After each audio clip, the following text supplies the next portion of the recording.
डकैती की वो तस्वीरें जिसने पूरे समाज को दहला कर रख दिया। डकैती की वो तस्वीरें जिसने पुलिस की कार्यप्रणाली पर सवाल उठाए। डकैती की वो तस्वीरें जिसने हर किसी को दहला कर रख दिया। इसी का बकौल पुलिस मुख्य आरोपी अंतर्राज्यीय गिरोह का सरगना खुलेआम घूम रहा है। उसने जेल नहीं तोड़ी, हिरासत से फरार नहीं हुआ, बल्कि बाइज्जत जमानत मिली है। आप सोच रहे होंगे कि मैं क्या कह रहा हूं। जी हां, मैं सच कह रहा हूं। पुलिस की काहिली का शायद इससे बड़ा कोई एग्जाम्पल होगा। इसी तरह की बातें दमदारी के साथ लेकर आते हैं। नमस्कार, मैं हूं भुवनेश सेंगर। आगे बढ़ूं और इस पूरी घटना के बारे में बताऊं आपको, उससे पहले गुजारिश है, नहीं जुड़े हैं तो जुड़ जाइए। द लपेटा को तत्काल सब्सक्राइब करें, बेल आइकन को प्रेस करें। फेसबुक पर हमें देख रहे हैं तो फॉलो करें और यूट्यूब पर जाकर सब्सक्राइब जरूर करें।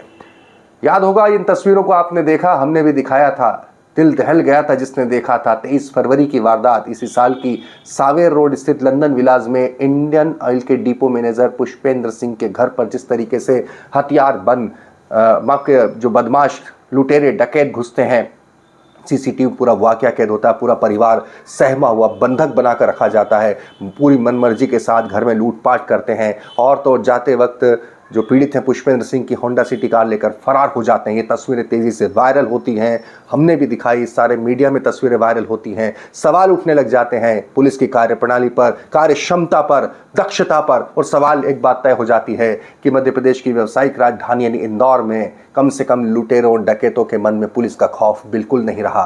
तमाम तरह की बातें उठती हैं। इन सब के बाद आखिरकार पुलिस तफ्तीश में लगती है, किसने लूट को अंजाम दिया। पुलिस की साख का सवाल हो जाता है एक वारदात को सुलझाना। आखिरकार 23 फरवरी की वारदात होती है।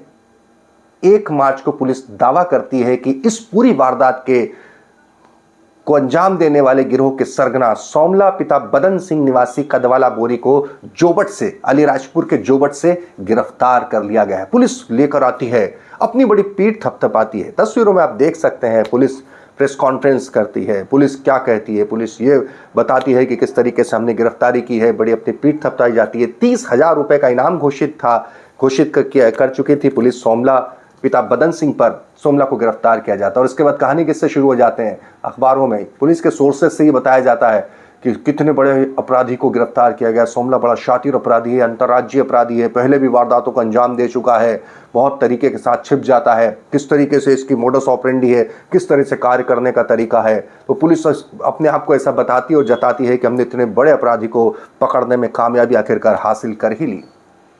1 मार्च को पकड़ती है पुलिस।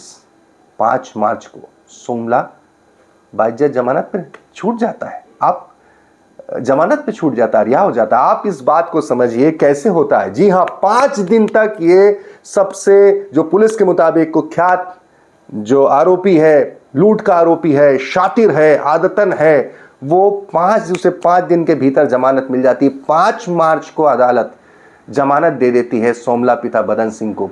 क्यों?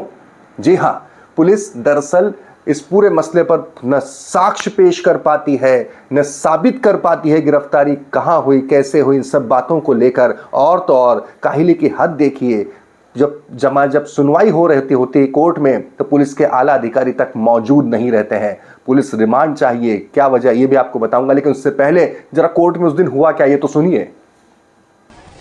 देखिए, घटनाक्रम तो मेरे को नहीं पता है उसका पूरा, लेकिन पुलिस ने जिस आरोपी को आरोपी बना करके न्यायालय के समक्ष पेश किया था, उसका इस घटना में कोई इन्वॉल्वमेंट इस तरह से सीधे तौर पर दिखाई नहीं दे रहा था। और उसको 1 तारीख से पुलिस ने पीआर लिया था माननीय न्यायालय से। न्यायालय ने उसको पीआर दिया था कि कोई अगर सत्यता है तो उसको उजागर करके पुलिस न्यायालय के सामने 5 तारीख को लाए। आज न्यायालय के सामने पुनः आरोपी को पुलिस द्वारा पीआर पूरा करके प्रस्तुत किया। इस दौरान हमने जमानत आवेदन पेश किया। जमानत आवेदन पेश करने के बाद में कुछ इस तरह के तथ्य निकल करके आए कि जिससे न्यायालय को संतुष्टि हुई कि इसको जमानत पर छोड़ा जाना चाहिए। शायद पूरी तरह से इसका इन्वॉल्वमेंट कहीं भी नहीं है, इसलिए न्यायालय ने उसको जमानत पर छोड़ने के आदेश पारित किए और उसको न्यायालय ने छोड़ दिया है। किस तरह से घटनाक्रम था ये और क्या नाम है इसका? सोमला पिता बदन सिंह भील करके को आरोपी बनाया था पुलिस प्रशासन ने। किस मामले में आरोपी बनाया? ये लंदन विला में जो इंडियन ऑयल के मैनेजर के घर पे डकैती का असत्य आधार पर इस पे आरोप लगाया गया है। किस तरह के तर्क आपके द्वारा? सब वो तर्क तो मैंने न्यायालय को सब लिखित में किए हैं और सारे तर्क न्यायालय के रिकॉर्ड में हैं। अच्छा, इसको जमानत मिल चुकी है? इसको आज जमानत पे माननीय न्यायालय ने छोड़ दिया है और उसको रिहा कर दिया गया क्या है। लगता है सर, इसकी भूमिका नहीं थी तो क्या पुलिस ने गलत आरोपी बनाया करा? देखिए, अगर पूरी तरह से होता तो इतना संगीन अपराध है, इसमें न्यायालय भी इतनी आसानी से जमानत नहीं ग्रांट करता है। पुलिस ने क्या किया है, इसको तो पूरी तरह से प्रताड़ित था ये पुलिस से, ऐसा लग रहा था। आज न्यायालय के सामने जब उसको खड़ा किया तो उसके पूरे खून में कपड़े लथपथ थे और उसकी बड़ी दयनीय स्थिति थी।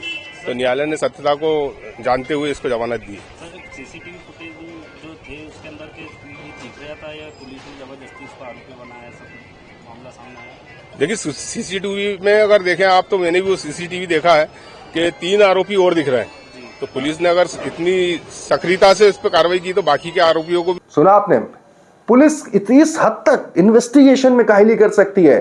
पुलिस को अभी बरामदगी करनी है, पुलिस को रिमांड चाहिए है, क्योंकि उससे उसके साथियों के बारे में पता करना है, लूट की रकम बरामद करनी है, साक्ष्य इकट्ठे करने हैं। लेकिन इतना कैजुअली लेती है पुलिस, इतना चलचलाऊ ढंग से लेती है कि अदालत में जो सबूत है वो तक नहीं पेश कर पाती।